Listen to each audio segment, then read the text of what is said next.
Nagbabala ang PHIVOLCS na posibleng magkaroon ng mas malakas na pagsabog ang Bulkang Kanlaon. Sa isang panayam, kinumpirma ni PHIVOLCS Director Dr. Teresito Bacolcol na mayroong pamamaga ang dalisdis ng bulkan.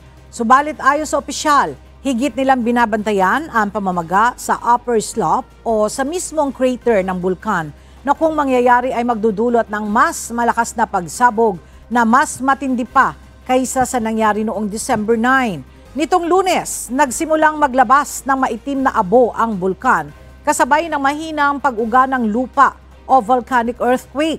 Tumagal ang pagbuga ng abo ng mahigit 5 oras na sinundan ng 3 magkakahiwalay na volcanic emissions kagabi. Muling nagpaalala ang PHIVOLCS na umiiral ang Alert Level 3 sa paligid ng bulkan. Inaabisuhan rin ito lahat ng residente na nasa loob at malapit sa danger zone na maghanda at maging alerto sa lahat ng oras.